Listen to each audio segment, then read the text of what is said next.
My name is Chloe Vance. I'm 26 years old, and I spent 4 years of my life as a high-stakes corporate auditor. A job where I learned that numbers never lie, even when people do. But I never expected my own father to treat my life like a bad debt he needed to write off. Imagine waking up from a nightmare only to realize the person who gave you life just tried to legally end it. 3 weeks ago, a distracted driver slammed into my car. I was rushed to the ICU, slipping into a deep, silent coma. I was stable, but the machines were doing the heavy lifting.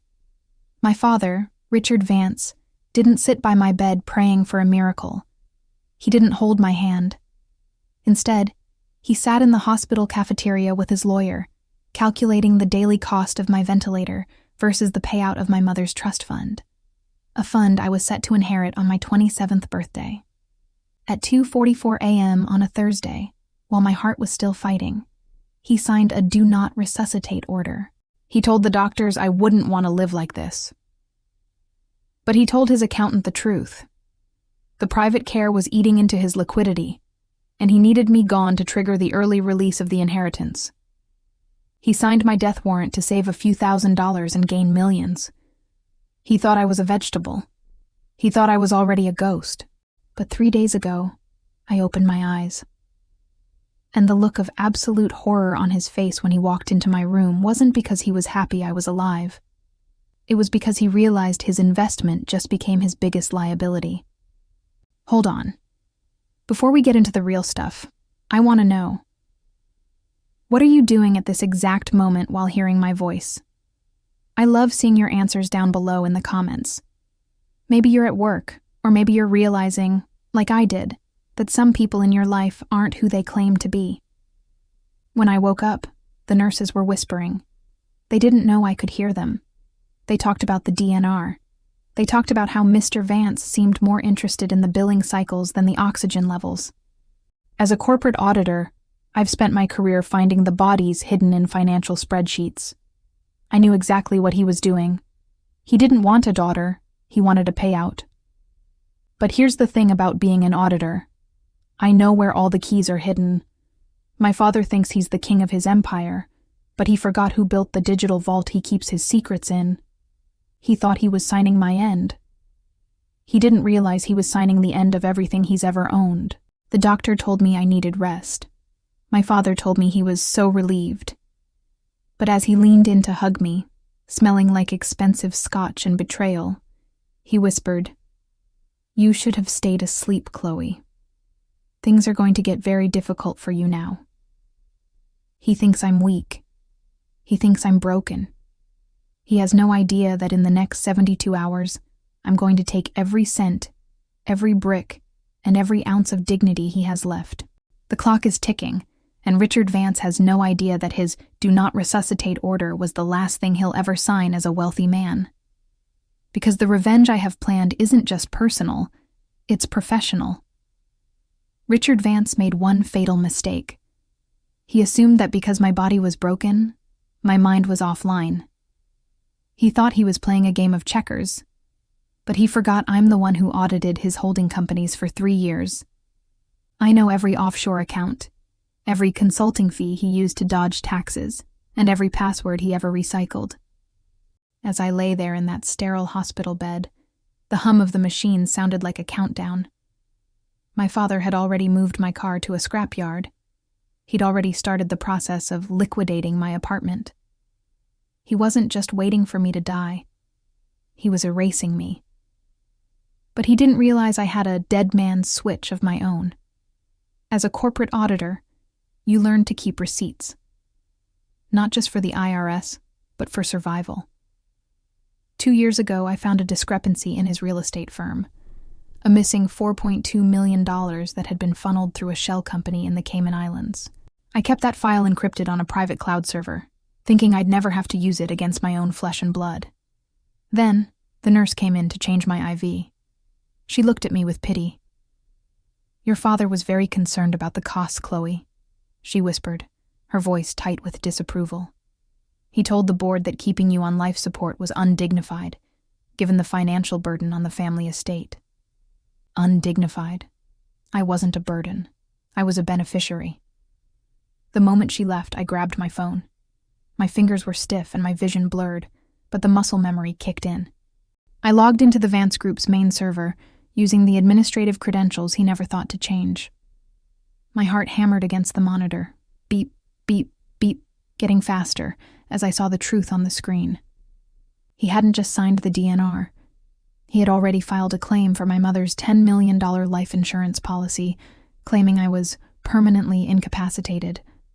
He was trying to collect on my death while I was still breathing. But here's the beauty of digital banking. It's instantaneous.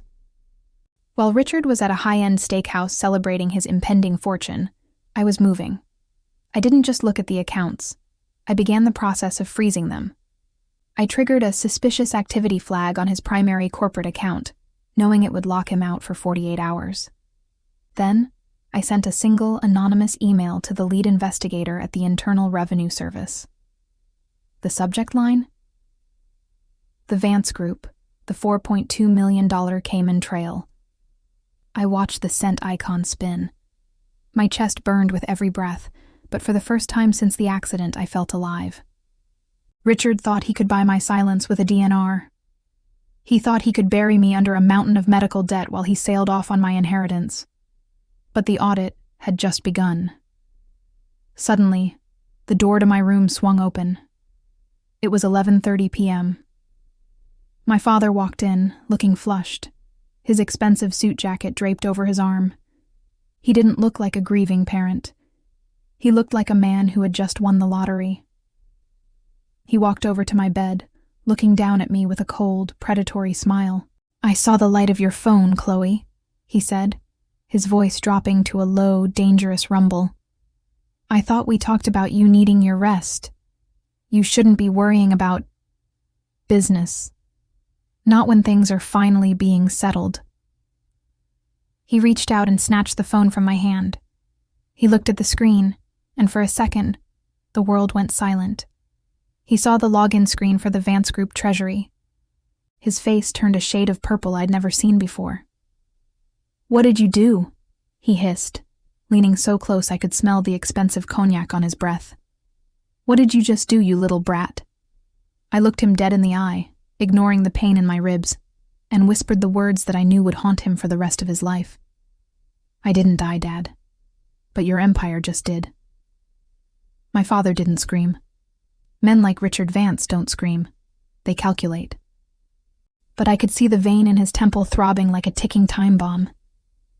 He gripped my stolen phone so hard I thought the glass would shatter. "You think you're clever, Chloe?" he whispered, his voice vibrating with a terrifying calm. "You think a few keystrokes from a hospital bed can undo 30 years of empire building? You're delusional. The medication has gone to your head."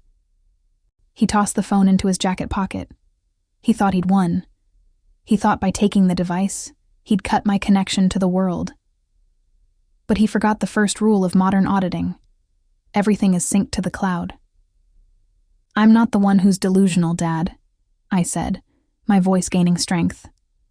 "I'm the one who just sent your Cayman Island wire transfers to the IRS Criminal Investigation Division. They don't take 48 hours to respond when the numbers are that high." The color drained from his face instantly. He knew exactly which numbers I was talking about. He'd used those funds to pay off a gambling debt 3 years ago, money stolen directly from the employee pension fund. If the IRS started digging, they wouldn't just find tax evasion, they'd find embezzlement. "You'd destroy your own family name?" he hissed, stepping closer to my bed until he was hovering over me, a dark silhouette. "You'd lose everything too, Chloe. If I go down, your inheritance goes with me. You'll be a pauper with a broken back and no way to pay these surgeons." I let out a dry, painful laugh. "The inheritance? You already tried to steal it while I was in a coma. You signed a DNR to save on the overhead of my life. I don't care about the money anymore, Richard. I care about the audit." The tension in the room was so thick you could feel it in your lungs. He reached down, grabbing the guardrail of my bed, his knuckles white. "I'll have the doctors declare you mentally unfit. I'll say the accident caused brain damage. No one will believe a word a comatose girl says over a pillar of the community. Too late, I whispered. Just then, his personal cell phone started buzzing in his pocket. Then it buzzed again, and again, a frantic rhythm of notifications that sounded like a funeral march. He pulled it out, his eyes darting across the screen. I watched his expression shift from arrogance to absolute panic. It wasn't the IRS. Not yet. It was his chief financial officer. The message on his screen was clear. Richard, the main operating account has been flagged for money laundering. The bank has frozen all outgoing wires. We can't make payroll tomorrow. What is happening? He looked at me, his eyes wide with a realization that was far more satisfying than any morphine. He realized I hadn't just reported him. I had locked him out of his own life. You have 72 hours until the banks officially turn over the records, I said, my heart rate monitor stabilizing into a steady, confident beat. And I've already contacted a lawyer of my own, not a corporate one, a criminal defense one, for me. He lunged toward me, but a sudden knock at the door stopped him cold. A nurse poked her head in. Mr. Vance? There are some gentlemen in the lobby asking for you. They said they're from the bank's fraud department, and they brought 2 police officers with them. Richard froze. The king of real estate looked like a cornered rat. He looked at me, then at the door, then back at me. He had a choice: stay and fight a daughter he couldn't intimidate, or run. But in the world of auditing, there is nowhere to run once the trail is hot. This isn't over, he snarled, turning on his heel and rushing out of the room. I laid my head back on the pillow, exhausted but exhilarated. I had 68 hours left to finish what I started. He thought the DNR was his escape hatch. He didn't realize it was the shovel I was going to use to bury his reputation. But then, I noticed something. He left his briefcase sitting on the chair. The briefcase that contained the original, signed DNR order, and his backup plan for the estate. What I found inside that leather case 5 minutes later made my blood turn to ice. The DNR wasn't just about money. It was a cover-up for something much, much darker. I reached out, my ribs screaming in protest as I dragged the heavy leather case onto my lap. My father was so panicked by the bank's call that he'd left his entire life sitting on a plastic hospital chair. Inside wasn't just the DNR order. There were folders. Thick, manila folders labeled with a name I hadn't heard in years. The Elena Project. As a corporate auditor, I'm trained to spot patterns. Most people see a pile of medical bills. I see a paper trail. I flipped through the first few pages, and my breath hitched. These weren't just bills for my ICU stay.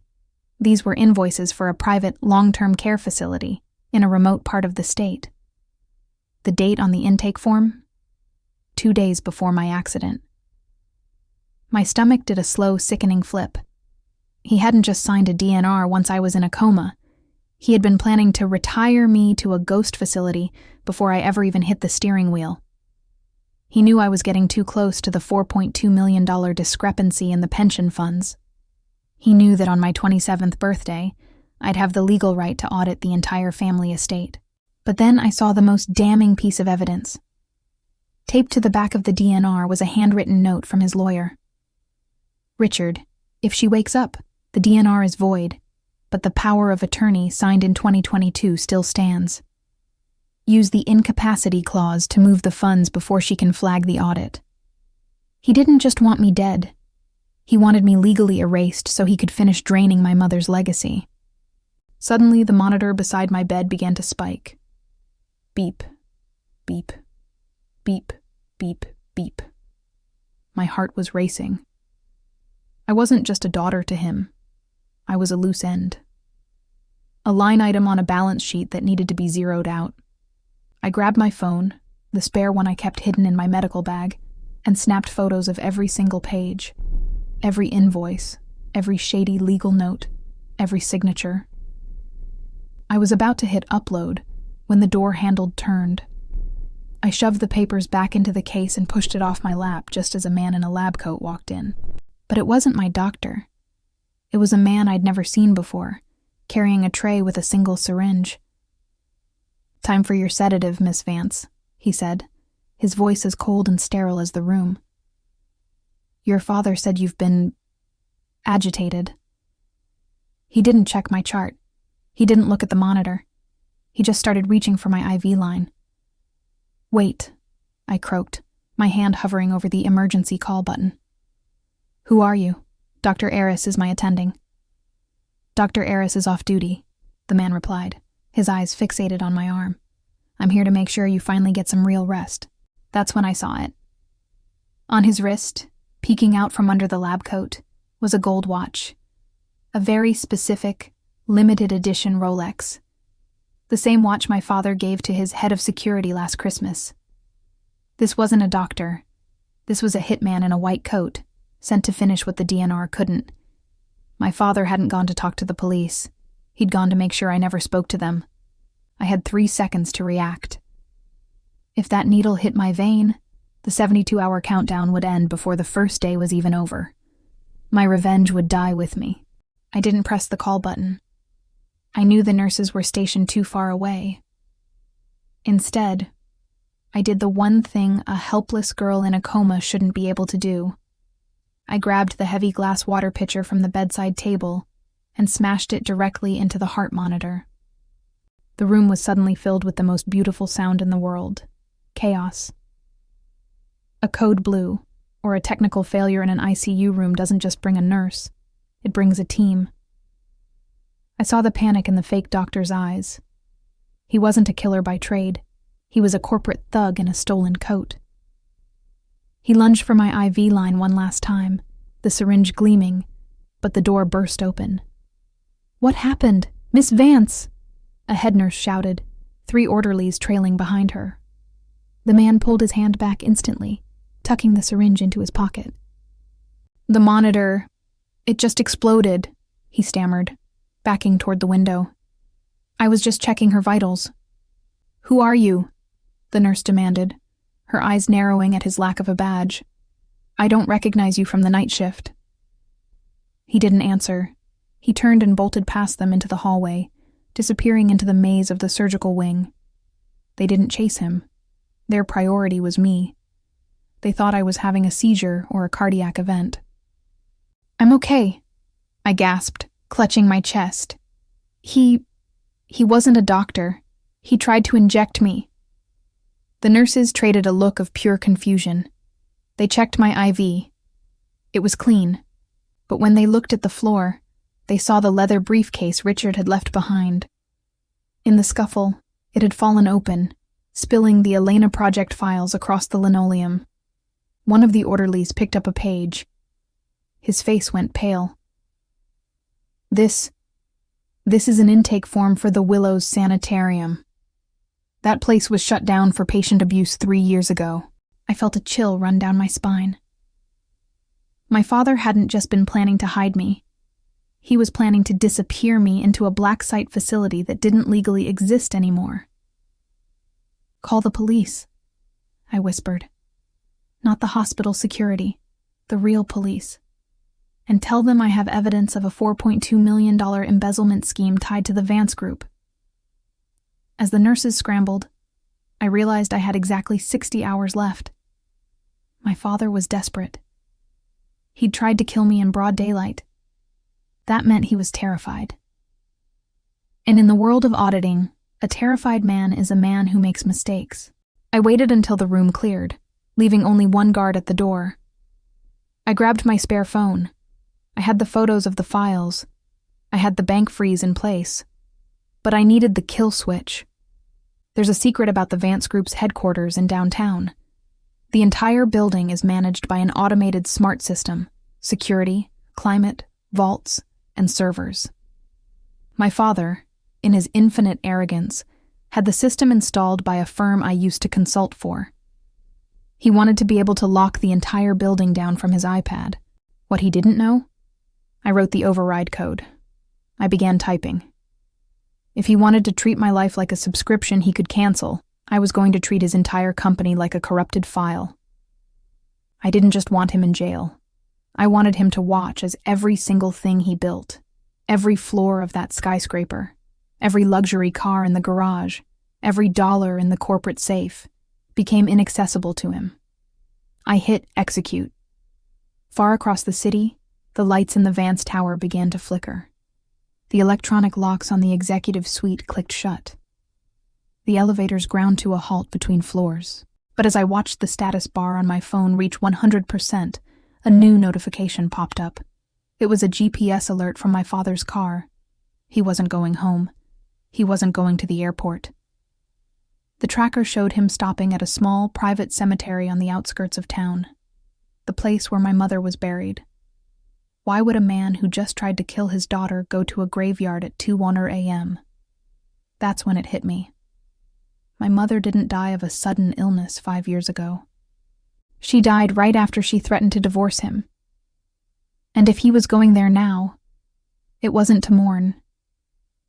It was to destroy the only evidence that could truly finish him. The audit wasn't just about money anymore. It was about a murder. My mother's death was the first audit I ever failed. I was 21, grieving, and I trusted my father when he said her heart just gave out. But looking at that red dot on the map, sitting motionless over her grave at 2:15 a.m., the math finally added up. Richard Vance doesn't visit graves for sentimental reasons. He only visits assets or liabilities. I looked at the nurse guarding my door. "I need to leave," I said, my voice cracking. "Miss Vance, you've had a major accident. You can't even walk to the bathroom alone," she said, her voice soft but firm. "Then get me a wheelchair," I countered, "because if I don't get to that cemetery in the next hour, a murderer is going to walk free, and he's going to take my mother's dignity with him." She saw the fire in my eyes, the kind of fire you only get when you realize your entire life has been a curated lie. She didn't call the doctor. Instead, she grabbed a wheelchair and a heavy coat. "The police are downstairs," she whispered. "If you're going with an escort." Within 10 minutes, I was in the back of a black SUV, 2 undercover officers in the front. We drove through the silent, rain-slicked streets of the city. My ribs throbbed with every bump, but the adrenaline was a better painkiller than anything the pharmacy had to offer. As we pulled up to the rusted iron gates of Oak Haven, I saw it. My father's silver Mercedes, parked haphazardly near the back. But he wasn't alone. There was a backhoe, a small construction tractor, idling near my mother's headstone. 2 men in high-visibility vests were unloading equipment. This wasn't a visit. This was an exhumation, a private, illegal one. "Stop the car," I whispered to the officers. "Turn off the lights." We crept forward on foot. Well, I rolled forward, the officer pushing my chair over the wet grass as quietly as possible. Through the mist, I heard my father's voice. It was frantic, high-pitched, and devoid of the corporate polish he'd worn my entire life. "Just get the damn casket up," he yelled at the workers. The toxicology report from 5 years ago was faked, but the physical evidence in that box. If the IRS triggers a forensic audit of the estate, they'll dig her up legally. I need her gone now. The officer beside me gasped, his hand flying to his holster. My father wasn't just hiding money. He had poisoned my mother to gain control of the very trust fund he was now trying to steal from me. He signed my DNR because I was the only person left alive who had her DNA, and her suspicion. I pulled out my phone. I didn't just record the video. I went live. I broadcasted the scene to the Vance Group's internal Slack channel, to the local news tip line, and to the police department's public page. Thousands of people watched in real time as a grieving widower attempted to steal his wife's body in the middle of the night. "Richard," I called out into the darkness. He spun around, the flashlight in his hand cutting through the rain. When the beam hit my face, pale, bruised, and sitting in a wheelchair, he let out a strangled scream. He thought he was seeing a ghost. "The audit is complete, Dad," I said, my voice echoing off the headstones. And you're 10 million short on your soul. The police moved in, sirens finally wailing, blue and red lights reflecting off the marble monuments. But as they tackled the workers and pinned my father against his Mercedes, he started laughing. A cold, chilling sound. "You think this stops me?" he spat, looking directly into my camera. "The money is already moved, Chloe. By the time you get to the bank tomorrow, there won't be a cent left for you or the government. I've burned it all." He was right. I saw the notification on my phone. The suspicious activity freeze I'd placed. He'd found a loophole. He'd used a backup power of attorney. I didn't know existed to initiate a total liquidation. In 48 hours, the Vance group would be an empty shell. He was going to prison, but he was making sure I'd be left with nothing but the hospital bill, or so he thought. He forgot one thing. I didn't just audit his company. I audited his lawyer. "You think you've won because you caught me in a graveyard?" My father sneered, even as the handcuffs ratcheted tight around his wrists. "Go ahead, Chloe. Check the accounts. By sunrise, the Vance group will be a ghost. I've initiated a scorched earth liquidation. The offices, the holdings, the trust. It's all being converted to untraceable offshore crypto. You'll be the richest girl in the poorhouse." He was gloating. He thought he'd pulled the ultimate, "if I can't have it, no one can move." But as the officers began to lead him away, I didn't look upset. I didn't look defeated. I simply held up my phone so he could see the screen. "You're right about one thing, Dad," I said, my voice steady despite the freezing rain. "The liquidation is happening, but you didn't initiate it. I did." His grin faltered. "What are you talking about?" "I signed the emergency POA with Marcus." "Marcus?" I tilted my head. "Your loyal family lawyer? The one whose gambling debts you've been helping with for years? See, that's the problem with hiring people you have to blackmail to keep. Someone eventually offers them a better deal." The look of pure, gut-wrenching realization that crossed his face was better than any morphine the hospital could provide. 3 hours ago, while I was waiting for the police to arrive at the hospital, I made one phone call. Not to a hitman, but to Marcus. I didn't threaten him. I audited him. I showed him the proof I had of his own money laundering for the Vance group, and offered him a choice. Go down with the sinking ship, or help me steer it into the rocks. He chose survival. "Marcus didn't execute your POA, Richard," I said, leaning forward in my wheelchair. "He executed a cessation of authority based on your criminal arrest. Every cent you tried to move didn't go to your offshore wallet. It went into a court-ordered escrow account, under my name as the sole surviving sane beneficiary of the Vance estate."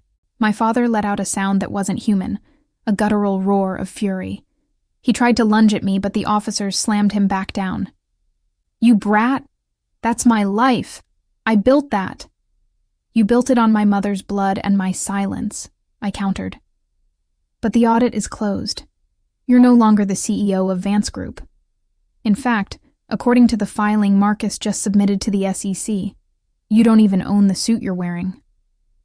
As they shoved him into the back of the police cruiser, I watched the digital clock on my phone. 36 hours left. The money was safe, but the war wasn't over.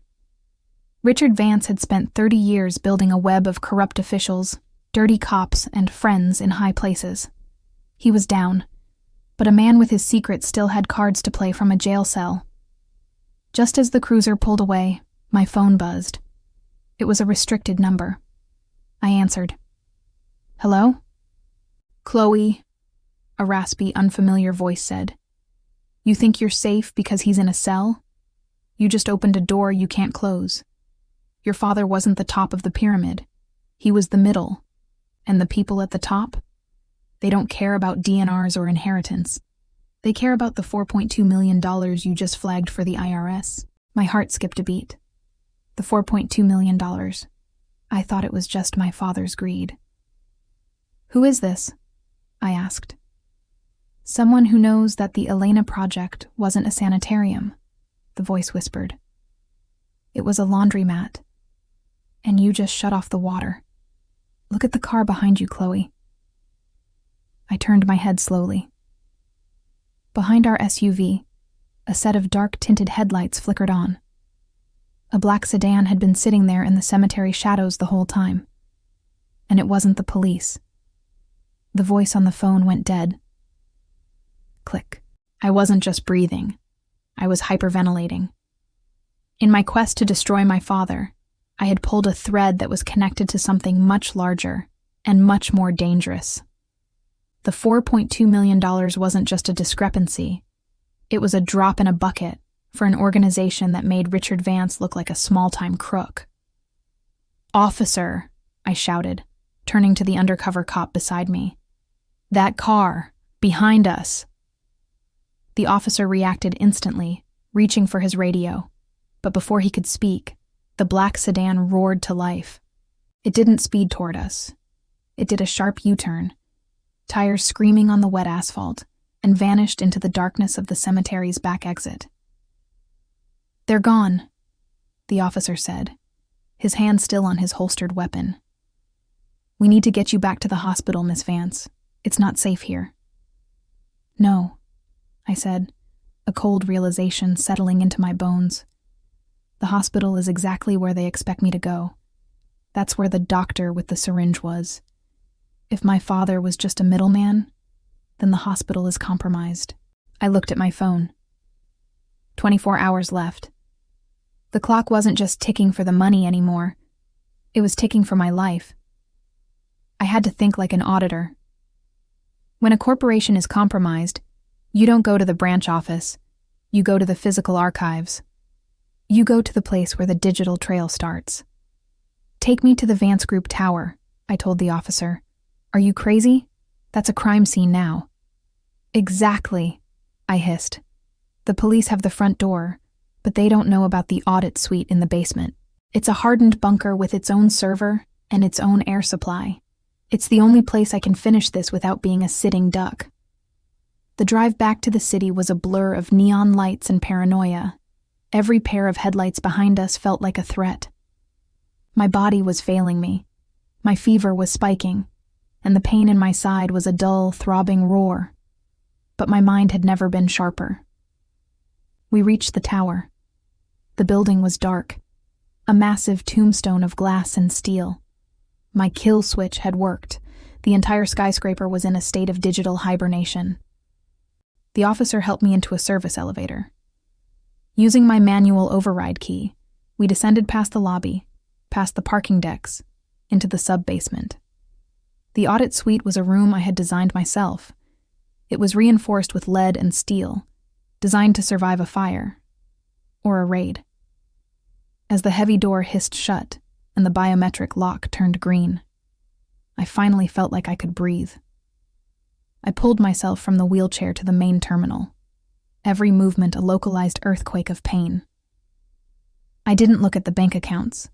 I looked at the Elena project files I'd uploaded earlier. I began to cross-reference the names on the invoices with the consultants my father had paid over the last decade. And that's when I saw it. The payments weren't going to a sanitarium. They were going to a company called Lazarus Holdings. And the CEO of Lazarus Holdings wasn't a stranger. It was the district attorney, the same man who was currently processing my father's arrest. The revenge I had planned was a trap. By handing my father over to the DA, I hadn't sent him to jail. I had sent him back to his bosses. I hadn't won. I had just delivered the star witness to his own executioners. Suddenly, the monitors in the room flickered. A video feed from the lobby appeared on the screen. A black SUV had pulled up to the front. 4 men in tactical gear stepped out. They weren't police. They didn't have badges. But they had something much more effective, a thermal breaching charge. They weren't coming for the files. They were coming to make sure the audit ended permanently. "We have company," I whispered to the officer. But when I turned around to see his reaction, I froze. The officer wasn't looking at the screen. He was looking at me, his face devoid of emotion, his hand slowly reaching for the heavy master key I'd used to enter the room. "You really should have stayed in the coma, Chloe," he said. "It would have been so much cheaper for everyone." My heart didn't just race. It stopped. The man standing in front of me wasn't an undercover cop. He was a fixer. In the world of high-level corporate fraud, you don't just buy accountants, you buy the uniform. My father's influence hadn't just reached the DA, it had infiltrated the very escort that rescued me from the hospital. "How much?" I asked, my voice trembling as I leaned back against the server rack. "How much did he pay you to finish the job?" The officer laughed, a cold, dry sound. "Your father? Nothing. Richard is a middleman who lost his nerve. He's a liability now. The people I work for don't pay in cash. They pay in clean slates. And right now, Chloe, you're the only smudge left on the ledger." He pulled a silenced pistol from his holster. No theatrics, no villainous monologue. Just a professional ready to close a file. "Wait," I said, my fingers dancing behind my back on the terminal's physical keyboard. "If you kill me now, the audit triggers automatically. You'll kill the girl, but you'll broadcast the Lazarus Holdings evidence to every major news outlet in the country. Your bosses won't have a clean slate. They'll have a spotlight." He paused, the barrel of the gun hovering inches from my chest. "You're bluffing. You've been in a coma for weeks. You haven't had time to set up a dead man's switch." "I'm an auditor," I whispered, a jagged smile cutting through my fear. "I live for the what-if scenarios. Look at the screen." He glanced at the monitor. Instead of the lobby feed, it showed a 60-second countdown. Above it, the logos of the FBI, the SEC, and the New York Times pulsed in red. The moment my heart rate stops, or this timer hits 0, the servers dump everything. The Cayman wires, the DA's kickbacks, and the real toxicology report from my mother's death. "You want a clean slate? Step away from the door and let me finish the upload to a secure federal server. I'll leave the Lazarus names out of the public leak. They stay in the shadows, and I stay alive." It was the ultimate gamble. I was offering a bribe to the people who tried to kill me. Outside, a massive explosion rocked the building. The tactical team had breached the sub-basement elevators. The officer looked at the door, then at the timer, 30 seconds left, then back at me. "They're coming to kill us both," he realized. The tactical team wasn't his backup. They were his replacement. His bosses didn't trust a single fixer to handle a girl who could topple an empire. "Then help me," I said. "Open the vent to the service tunnel. I'll stop the countdown, and we both disappear before they hit this door." The timer hit 15 seconds. The heavy steel door of the audit suite began to groan under the pressure of a hydraulic ram. Bam, bam. The walls of the bunker felt like they were closing in. The officer swore under his breath and lowered his gun. He grabbed my wheelchair and shoved it toward the small reinforced maintenance hatch in the corner of the room. "If you're lying to me, I'll kill you in the crawlspace." "Just move!" I screamed. He threw open the hatch and dragged me through just as the audit suite door shattered into 1,000 shards of shrapnel. I hit the enter key on a wireless remote just as we tumbled into the dark, damp service tunnel. The room behind us erupted in gunfire, but they were shooting at a ghost. We were under the city now, moving through the veins of the Vance tower. My father had signed a DNR to save money. He'd tried to exhume my mother to save his skin. But he had forgotten the most basic rule of accounting. For every action, there is an equal and opposite reaction. The 72 hours were almost up. I had the money, I had the evidence, and now I had the man who was sent to kill me holding the flashlight. "Where are we going?" he hissed as we reached a junction in the tunnel. "To the one place my father never thought to look," I said, pulling a small encrypted drive from my pocket. "The finish line." We didn't emerge at a police station. We emerged in the back of a nondescript legal archives building, the private vault of the state's most feared independent prosecutor. While my father was busy watching the front door of his empire, I was slipping through the back door of justice. The fixer looked at me, his gun tucked away, his face etched with a strange kind of respect. "You had this planned before you even woke up, didn't you?" "I've been auditing this moment for 5 years," I said, my voice finally clear. I handed the encrypted drive to a waiting clerk, a woman I'd worked with on 3 corporate fraud cases. She didn't need an explanation. The 72-hour window was closing, and the data was about to go live. As the clock struck 11:18 p.m. on a Tuesday, exactly 1 week after my father signed that DNR, I hit the final execute button. On that TV, the news was breaking. The Vance Group was gone. Not just bankrupt, but seized. The Lazarus Holdings web had been shredded. My father watched as the reporter explained that a whistleblower had provided evidence not just of financial crimes, but of a 5-year-old murder. He didn't look angry anymore. He looked hollow. He had tried to treat my life like a subscription he could cancel, but he forgot that once you cancel the service, you lose access to everything. I sat in the prosecutor's office, a warm blanket around my shoulders. My mother's trust fund was finally safe, but I wasn't going to spend it on jewelry or cars. I was going to use it to rebuild the pension fund he'd stolen from. My father signed a "Do Not Resuscitate" order to save his fortune. He ended up losing his money, his freedom, and his name. As for me, I finally learned that some things, like the truth, can't be buried, no matter how much money you spend on the shovel. I'm Chloe Vance, and this audit, it's officially closed. What an insane ride, right? It just goes to show that you never truly know who someone is until money is on the line.